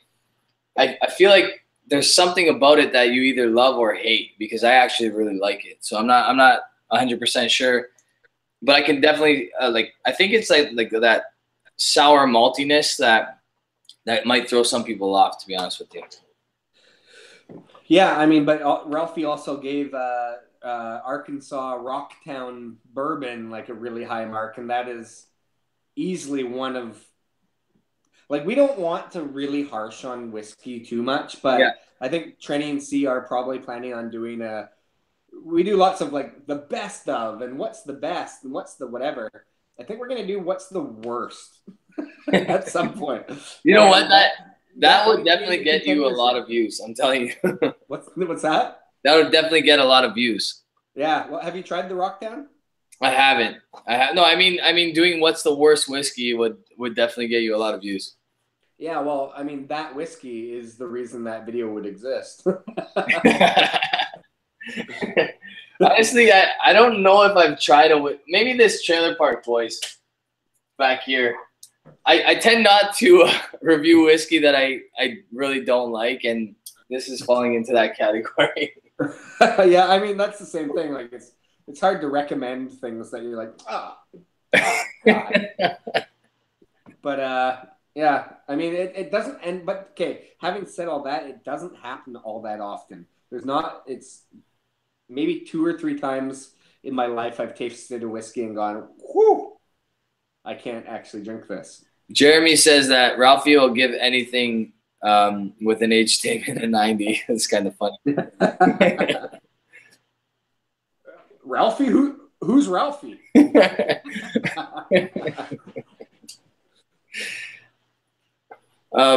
think the key for Trenny C is to always play dumb when people bring up other whiskey reviewers. Like, oh, well, Serge gave it a whatever. Who? Honestly, I use Serge quite a bit when I'm buying my own stuff, because I don't always agree with him, but I find that he's the most consistent at being difficult, like a difficult marker, I guess you can say. You know what I mean? Like, he's critical. Yeah, he's critical. Exactly. Yeah. So and that's a good thing, because like sometimes, I don't know, we're all human. Like, we can be subjective, and it could be depending on our mood and that sort of thing too. So are you still sipping on that Glen Scotia, or? I'm finishing up the Glen Scotia. Are we going on to another dram? We might as well, because I finished the Calvados cask there. All right. Do you have any Redbreast in your collection? I do, but it's upstairs. Oh, well. Okay, hold on. What do you got? I have the Abana, the Abalur, if you want to do that together. I have a whole bunch of stuff. Actually, do you have any Glengarry there? No, I don't. And actually, do you know what? But that does bring up a really good topic. That was one of those whiskeys that usually when you open a bottle of whiskey, your first impression is, if you like it, chances are you're going to continue to like it and probably like it more. Where sometimes you open a bottle of whiskey and you are sort of disappointed because you just dropped this like a shitload of money on a whiskey, and then you taste it like, fuck, that's not what I was expecting, and you kind of have these expectations. There was the Glengarry, I can't remember which one it was because it was a number of years ago, but I remember trying that for the first time, and I was really, really disappointed. However, the more I drank it and the further the bottle went down, the more like complex the notes got, and it became like way more herbal and kind of caramelized and just different notes to it that became really, really, really good. So I don't know. Do you find that with whiskeys sometimes? Absolutely. You know what whiskey I at first was really super disappointed with was Glengoyne 25-year-old. When I first opened the bottle, I was terrified that it was far less smooth than the 18-year-old. And I was at the time I was probably the biggest Glengoyne fanboy you can ever imagine. And something happens to the whiskey once it gets to like about a month old open, and it just completely opens up and gets way smoother, and just it's this incredible juice.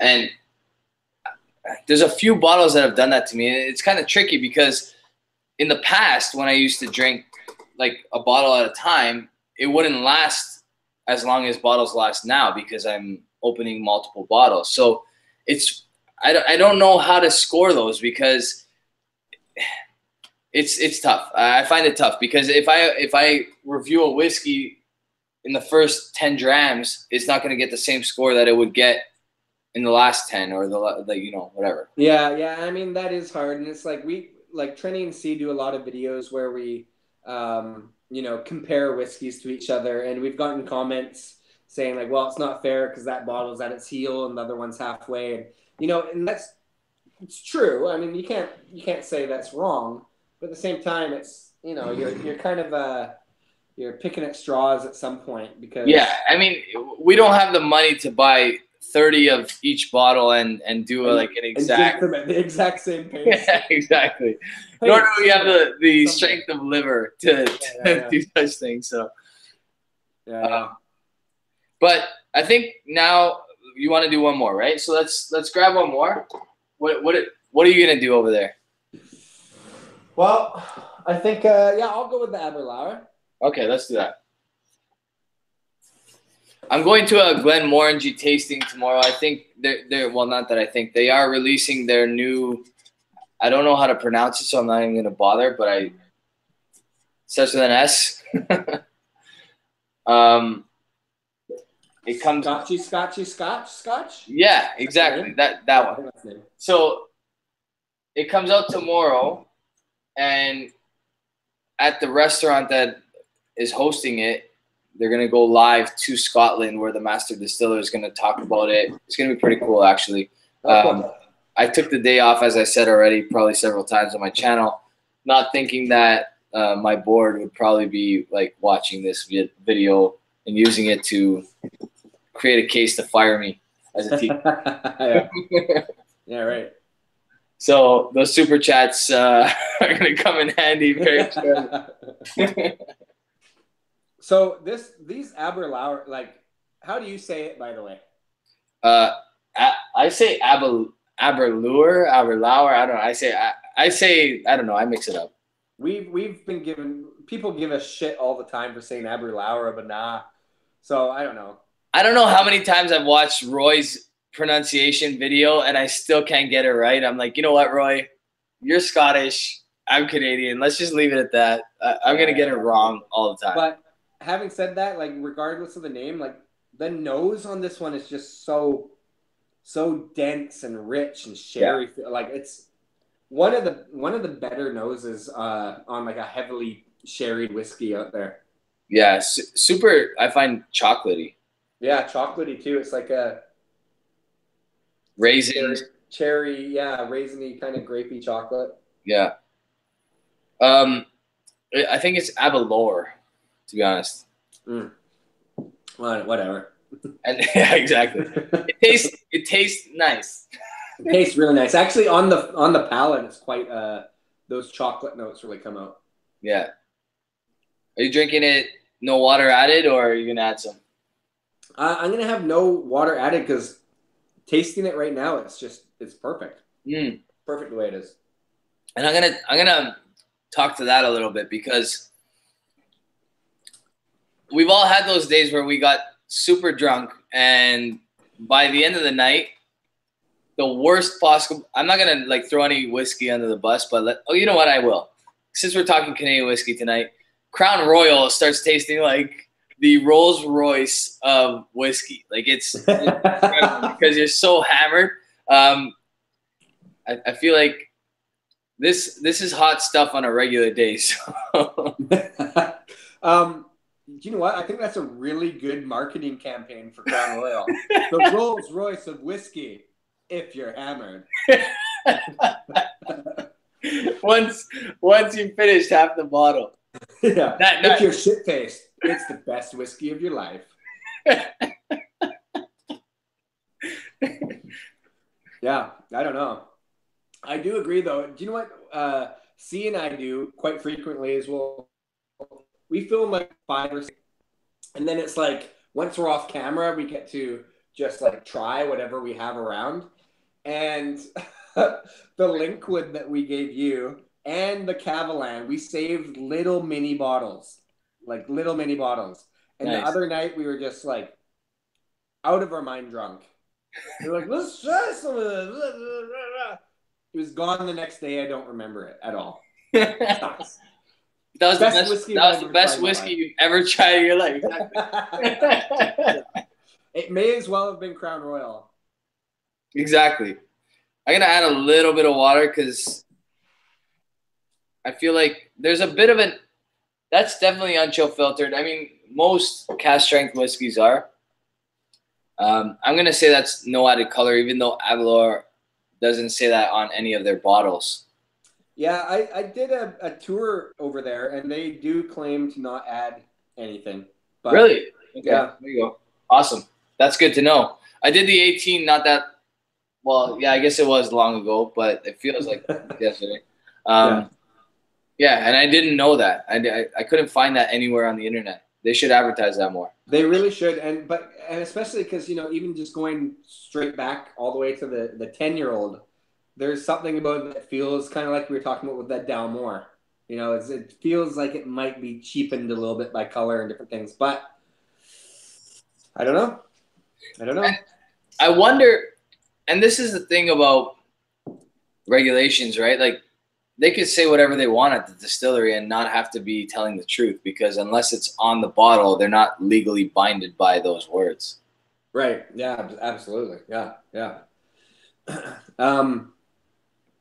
Any questions from people watching? Is anyone actually still watching us? There are 46 people still watching. We've had between 42 and 47 steady. So for a Tuesday night in my area, that's pretty good. But I think a lot of our viewers tonight are from the West Coast. I don't know about you, but I have quite a few viewers. I think the majority of my viewers come from California, to be honest with you. Yeah, it's funny. It's funny. You know, we were just chatting with a guy today that was commenting from Cambodia, and you know, so it's interesting. You never know where some of these guys are from. That's what's the coolest part about this whiskey community. Like, it's all over the place. Which, so, by the way, we do have a question. Yeah, by the way, check out Trenny's sign that he spent all day working on. Yeah. Trenny C, subscribe. If you haven't already, subscribe. So I know you probably won't want to reveal this, but I think C would be pretty upset, and it would be pretty funny if you did. That's Crazy is asking, what's C's real name? I think you should throw him straight under the bus. I mean, I could reveal it, but it would be way more funny if you did. his Christian name that he was born with. I don't know if I'm allowed to say. He's gonna give me shit for this. Okay. Between you and I, Clementine. Oh man, he's gonna be so upset. Trenny and Clementine. It just doesn't have as good of a ring, you know. So Trenny and Clementine just don't work. That's too much. Yep, I'm gonna have to. All I gotta say is Clementine. I had nothing to do with this. Well, so who asked that question? Sorry. That was That's Crazy Mike. Okay, That's Crazy. So you'll be tuning into the Just Trenny show soon enough because Clementine's not gonna like that. It'll be the Trenny and 6 show from now on. Yeah, there you go. Live stream every Tuesday. You guys are gonna get bombarded with Clementine comments for the next little while. That's too funny. His parents are kind of hippies. Clementine Citronilla is his middle name. So a bunch of people are sharing where they're from. We have some people from Toronto. I think I saw Kansas, Wisconsin, New York State, Kansas. Very cool. That's the beauty of these live streams is like there's literally people, well, all over North America watching us right now. Yeah, well, exactly. Hey, I want to challenge everybody that hasn't subscribed to Trenny C to just click that, go to the Trenny C channel and click the subscribe button. You won't be disappointed, I promise. We have 49 viewers, which is actually pretty cool because I feel like some of your friends are starting to watch now that they've finished dinner and tended to their families. We have Argentina as well. Max, awesome. That's awesome, dude. Well, do you know what's kind of funny is Kamloops, BC. Oh yeah, that's us. Way to go, Kamloops. I gotta say this Aberlour is tasting really good right about now. It's not. I'm not gonna lie. This is the best whiskey I've ever had in my life. This is hands down the best whiskey I've ever had in my life. We have North Korea. Yeah, that's not true at all. I just thought. No. They don't even have internet in North Korea. And if they do, they're only allowed to watch the Trenny and 6 show. Yeah, exactly. Yeah. Colorado, upstate New York.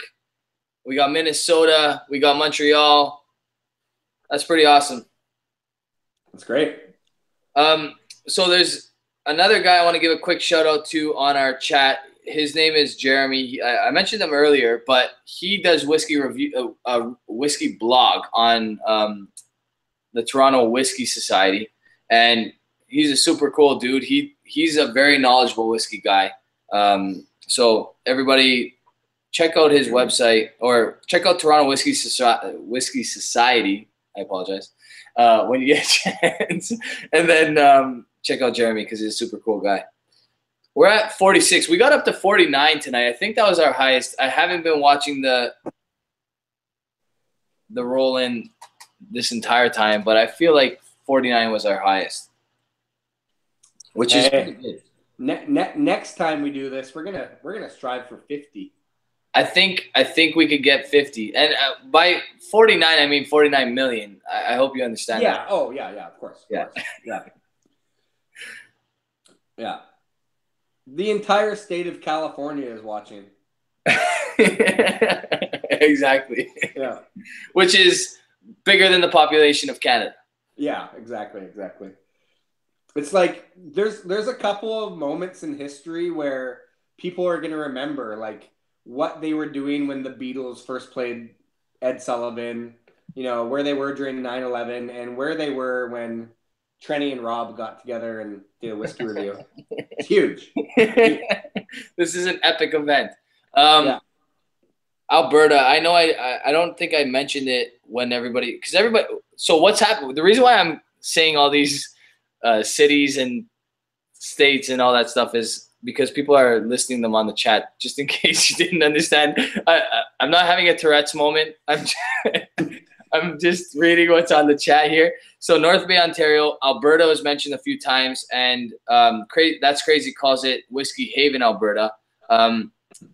There are questions coming in. One question is Glendronach Allardyce 18 thoughts. That's from Anthony Licio. I'm gonna say that's one of my favorite whiskeys. I just stocked up. I have about 4 in the bunker. I really love it. Hey, okay, I got a question for you. Okay. And I'm not trying to put you on the spot or anything, but go for it. If you had a desert island dram, like one whiskey that you had to drink for the rest of your life, provided you're on like a desert island with like lots of really good food and babes and like whatever, but you get whiskey, but you only get one, what would be the whiskey? So provided, like you said, that we've checked off food, babes, and all those other categories. Yeah, and probably water might help. Maybe ice to play some puck if we can. Exactly. Yeah. On a desert island. Yeah. Let's go with it because we're a few drams in. I'm going to say it's the Glendronach 18-year-old Allardyce, to be honest with you. You didn't just say that because that's what that guy just mentioned to you, is it? I didn't. Honestly, if you go look at my collection, which I'm not going to bring my computer over there now, but that's the most represented bottle in my collection. Wow, interesting.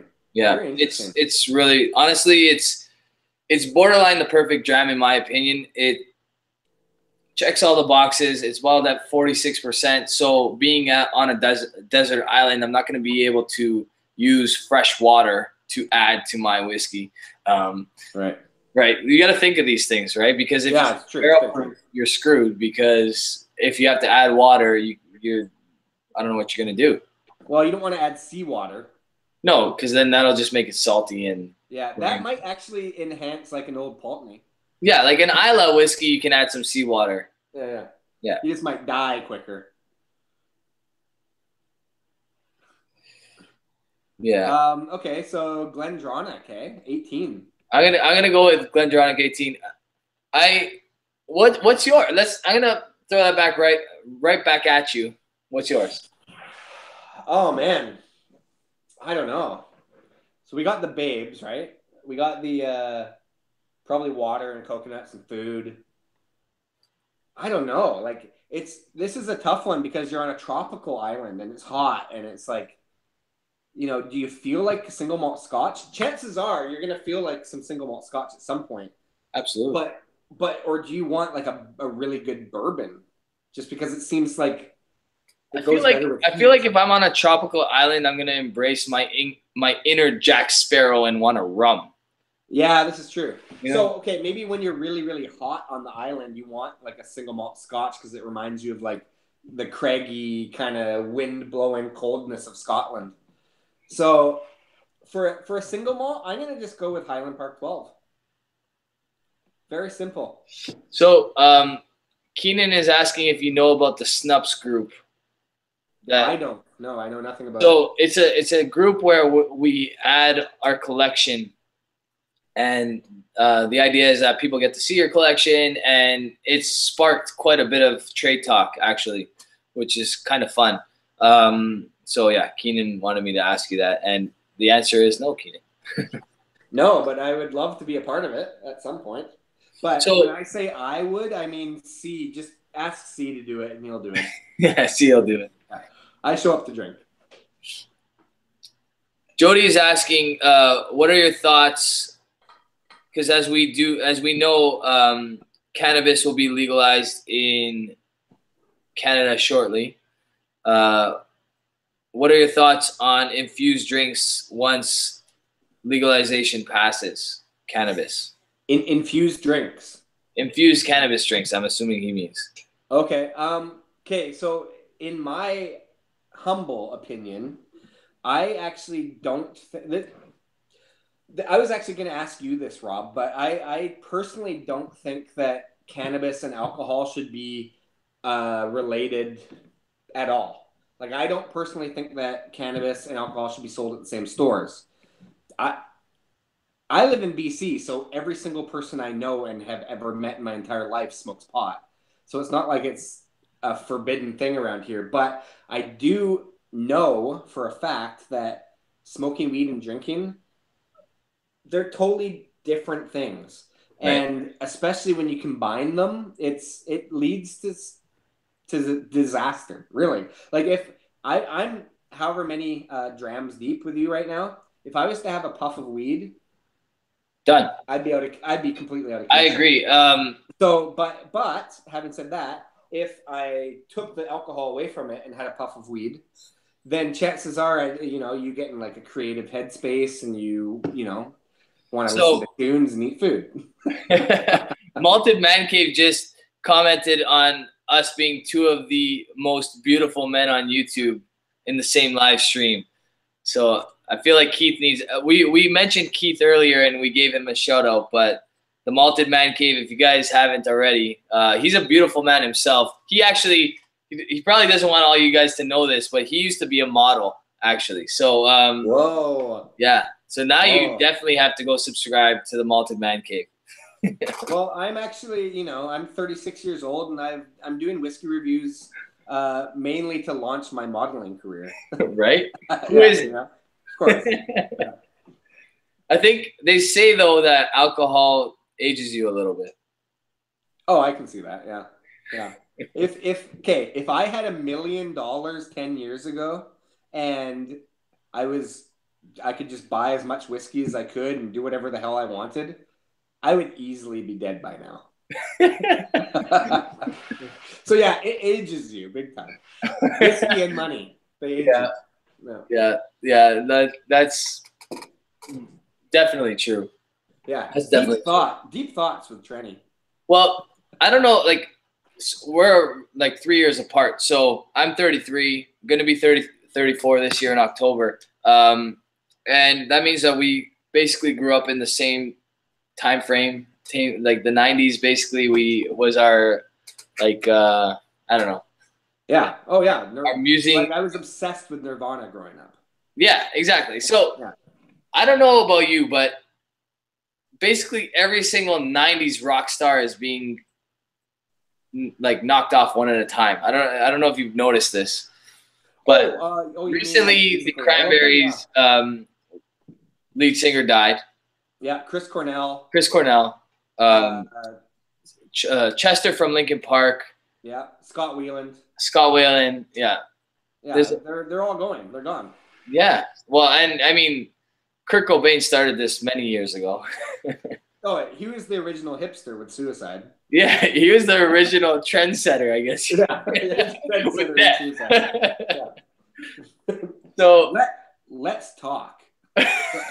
I have a sneaky suspicion that someone's knocking all these 90s rock stars off.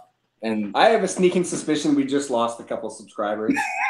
We're down to 38 people, so we started talking rock, and people were like, "I'm out. This is too much for me." Okay, I'm moving on. I'm going to a bourbon. All right. And this one is, as you know, is the Bottled and Bond Evan Williams, and around these parts is actually relatively cheap.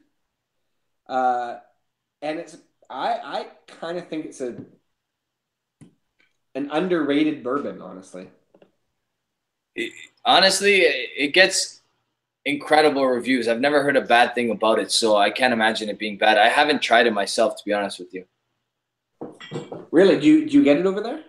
I don't. Have you seen the? I haven't seen it. I haven't seen it. Yeah, it's 50% alcohol. Is it an American exclusive? Did you guys buy it in the U.S.? No, it's just at my local corner store here.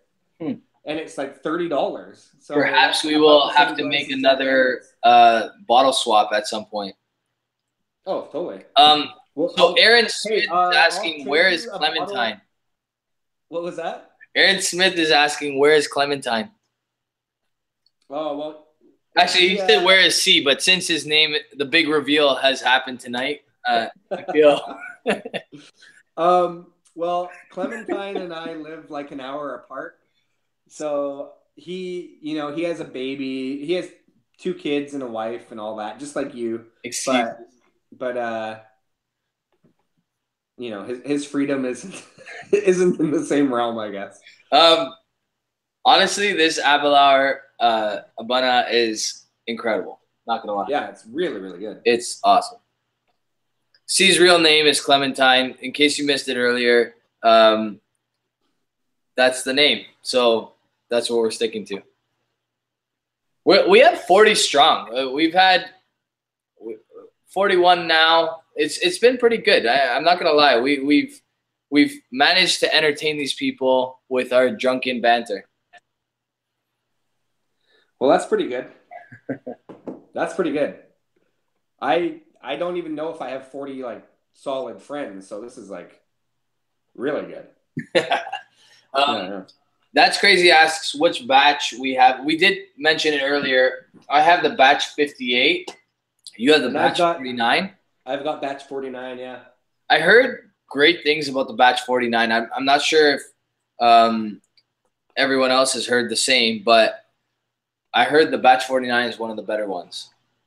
It's I mean, I've had this bottle for a couple of years now. It's one of those ones that I kind of just keep in the collection just because, I mean, look at how far down it is at this point. Yeah. But just because it is one of those like showstopper whiskeys that once it's gone, and I don't want it to be, you know? Yeah, exactly. A couple of the viewers are drinking the same. Mark Hakana is drinking the batch 53. I think I pronounced that, Mark, that correctly. I hope so anyway. So Sean asks if I'm doing the lot 40 cast strength draw. I did it earlier, and number 1 on the random number generator one, which was Chris, single malt whiskey on Instagram. So what's C texting you there? Because I'm sure he's dreading. Oh, he's jealous. Clementine's super jealous right now. He doesn't even get to watch the live stream because he's probably well, what time is it? Yeah, 9:14. Yeah, it's foot rub time. Is what you were telling me earlier. He's got his dues to pay right now. No, actually, between you and I, an ex-girlfriend just texted me that I dated like 8 years ago. Oh, amazing! Yeah. Did she spot you on the 43 million viewers? She's one of 43 million viewers. Right. Yeah. I was gonna say. Yeah. Oh, hey, how many? So we got 43. We have 43 right now. Yeah. Hey, everybody. This is Trenny from Trenny C. Trenny C Enterprises. If you're seeing things backwards right now, I apologize. I'll flip it around, and that should help. No? Or this way. So Keenan, guys, if you haven't already, make sure you head over to Trenny C. You can do that right now. You can open up another box if you're on your computer. Subscribe to Trenny C. Come back to watch us because we got a few more minutes at least of drunken banter to go through. But we have a good question actually. Keenan is asking if we remember our first Scotch. So I do remember my first Scotch, but I'm going to let you go first on this one. Okay, well, so anyone that knows Trenny C really well and actually has just watched tonight's episode, you'll kind of figure it out pretty quickly. Basically my first Scotch was Highland Park 12-year-old. What happened with that was as I was growing up, during Christmas time, the men kind of like at breakfast, it was like a breakfast thing, all the men on Christmas Day would get together and have a dram of Scotch. So my background is Scottish. My grandpa was from Glasgow, and my grandparents would be over Christmas morning, and he'd bring out a bottle of Highland Park 12-year-old, and I was like 14 years old, 15 years old, not thinking it tasted good, but loving the way I felt afterwards. But every year that happened, you kind of like, I'd have it once a year and I would appreciate it more and more. And then after my, my grandpa died and realizing that those kind of memories are attached to things, I said, well, I drink Scotch every single day of my life now because of it, which may not be a great thing. But my first, to answer that question, was Highland Park 12-year-old. And that's one of those Scotches that have actually like kept up a really good consistency forever. Yeah. That's pretty impressive that you tried Highland Park 12-year-old so early in your life. I started with Chivas 12. The Chivas Regal 12 was my first blended Scotch. My first single malt was a knock 12-year-old, to be honest with you, which is kind of weird because it's not your typical first single malt whiskey. But I remember being in the LCBO at around 19 years old when I was able to buy my own whiskey because legal drinking age is 19 in Ontario, and finding in a knock 12-year-old and thinking that would be a good cottage dram. And we brought it over, and it was awesome. I loved it. A knock. Yeah. A knock. That one still is delicious to this day. Yeah, a knock 12-year-old. That was my first. And I recently bit the bullet and bought a knock 1975, which is actually 39 years old. So I'm looking for... Older than you. What's that? Older than you. It's older than me, yeah. I'm a little bit afraid, but I got it for it was one of those deals where I really I couldn't pass up. Hopefully your wife isn't watching. She's hopefully sleeping. She has both kids in the room right now. My son went to bed with her because he knew that I was going to be up, and it was a good opportunity for him to capitalize on not having to go in his own room. And then my daughter is still in the bassinet because she's tiny. So yeah. Yeah, no, good choices. I'd say good choices by both of us. Yeah, absolutely. Yeah. All right. I think we've been up for about, I don't know, well over an hour. No, I think it's been 2 hours almost. It's been 2 hours. Yeah, I think you're right, actually. Yeah. So why don't you cap off by saying what's coming up next on Trenny C and where these guys can find you and what else they can know about you. All right. So tonight, I'll give you a rundown of when we release videos. Tuesday nights, we release a thing called Whiskey Talks. We don't review a whiskey. We just kind of talk about random bullshit. Like tonight was about the Olympics, and Clementine hates the Olympics. I'm pretty much all for them. But anyways, you can see that debate. Thursdays, we do reviews where we review a whiskey. And it's a little bit more serious, but we throw some like cool little theme songs in there and stuff like that. And then Saturdays, we generally do unboxings of new whiskeys. So those are our 3 dates: Tuesdays, Thursdays, Saturdays. Tune in. This Thursday, oh man, I can't even remember what we're doing, but it's going to be awesome. So tune in. On my end, I just want to give a quick shout out to all of the WhiskyTube. So we got Roy, Aqvavitae, Scotch, the Scotch Test Dummies. Basically, Scott is the Yoda of the whiskey group. He's introduced the Force to all of us, kind of thing. So I like to call him the Yoda of the whiskey group. We got Malted Man Cave. He's with us tonight. We got Mark from Whistle. Obviously, it goes without saying, Trenny is with us tonight. Trenny C, they're awesome. They're absolutely hilarious. As you can tell, he's super easy to talk to and super easy to joke around with. That is clearly demonstrated in their videos. They're awesome dudes. You guys got to check them out. JasonWhiskyWise. I'm missing people. Foodquig. Who else? Who else am I missing? Oh, there's tons. There's a bunch. Hey, there's 46 million people you just missed. Well, well, right now there's 34 million people that I'm missing, but as far as whiskey reviewers go, Scotch Test Dummies, Foodquig, Scotch for Dummies. I didn't mention that. For Dummies. Yeah. Scotch for Dummies. Swami. Malted in Montreal. Sorry, I missed Malted. Let's see. Who else? Who could we be possibly forgetting?